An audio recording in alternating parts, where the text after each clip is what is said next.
मामले में एक चीज तो तय हो गया है कि उत्तर प्रदेश की पुलिस गुंडा राज कायम किए हुए है और ये बात सुप्रीम कोर्ट ने कहा है कि किस तरीके से पुलिस खासतौर से अल्पसंख्यक समुदाय के खिलाफ हिंसा का प्रयोग करती है और उनको फर्जी मामलों में फंसाती है। इस्लामुद्दीन अंसारी का मामला बिल्कुल स्पष्ट है।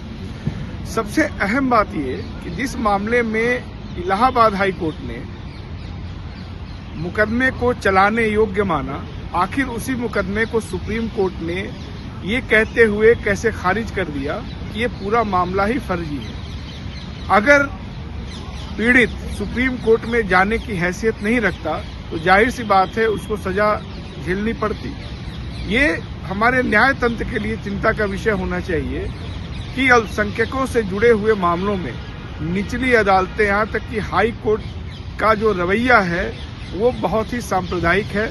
वो जिन मामलों को सुनवाई योग्य मानता है, आखिर क्या होता है कि सुप्रीम कोर्ट उनको खारिज कर देता है। और ये कोई पहली घटना नहीं है।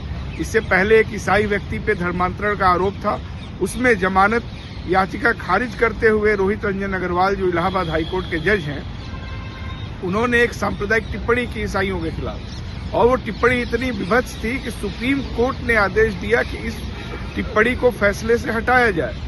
इससे पहले भी हम लोगों ने देखा है शेखर यादव किस तरह से मुस्लिम विरोधी बयान दिए थे।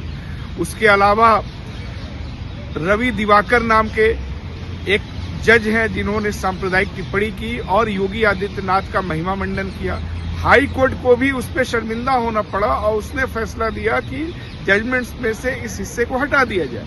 यानी निश्चित तौर पे उत्तर प्रदेश की न्यायपालिका के अंदर सांप्रदायिक जजों की एक फौज है जिनको स्क्रूटनी करके निकालने का काम माननीय सुप्रीम कोर्ट को करना चाहिए, क्योंकि ये लोग न्याय डिलीवर नहीं कर सकते।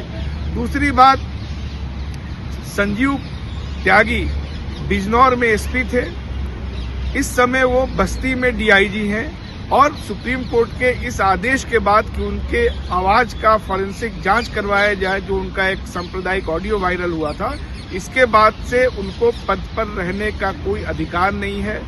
तो हम मांग करते हैं कि डीआईजी को तत्काल पद से हटाया जाए। दूसरा कि सिर्फ ऑडियो को ही जांच तक सीमित न रखा जाए। जांच के दायरे में 2019 में बिजनौर में जो हिंसा हुई थी, सीएएनआरसी विरोधी आंदोलनकारियों को जो मारा गया था, जिसमें पुलिस ने 2 लोगों की हत्या की थी, उसकी भी जांच की जानी चाहिए। क्योंकि उस ऑडियो में एसएसपी पुलिस वालों से ये कह रहे हैं कि हमको ये मुख्यमंत्री के कार्यालय से बोला गया है। तो क्या सच में मुख्यमंत्री के आदेश पे लोगों की हत्या हुई? और अगर क्या ऐसा नहीं था तो क्या एसएसपी ने झूठ बोला, मुख्यमंत्री का नाम उसमें घसीट करके पुलिस कर्मियों को हत्या के लिए उकसाया? ये एक बड़ा मसला है जिसकी जांच होनी चाहिए।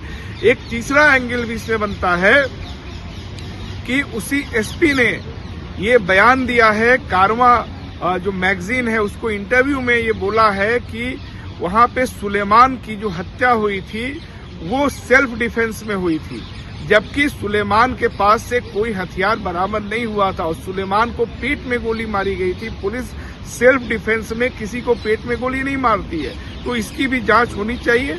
दूसरा मामला था अनस का, जिसके बारे में एसएसपी ने खुद कारवां के इंटरव्यू में इस बात को स्वीकार किया है कि उनको जो गोली लगी थी वो 32 mm बोर की थी, जो पुलिस इस्तेमाल नहीं करती है। यहाँ ये भी याद रखना होगा कि उसी इंटरव्यू में उन्होंने ये भी स्वीकार किया है कि सीएएनआरसी प्रदर्शनकारियों को दबाने के लिए पुलिस के साथ निजी लोग भी थे। अब ये निजी लोग कौन थे? उस समय जब ये सवाल उठा था तो ये बात सामने आई थी कि आरएसएस बीजेपी से जुड़े हुए लोग हैं जो पुलिस के साथ मिलकर के मुसलमानों का दमन कर रहे हैं। इस मामले को लेकर के राहुल गांधी जी, प्रियंका गांधी जी ने एनएचआरसी को एक ज्ञापन भी दिया था। डॉक्यूमेंट्स के साथ हम लोगों ने उनको बताया था कि किस तरीके से पुलिस मिलिशिया का इस्तेमाल कर रही है जो आरएसएस से जुड़े हुए लोग हैं। तो ये जो बयान है अनस को लेकर के, उससे भी स्पष्ट होता है कि अगर वो पुलिस की गोली से नहीं मरा तो क्या उसकी हत्या करने वाले ये आरएसएस के लोग थे? इन तमाम पहलुओं पे जांच होनी चाहिए।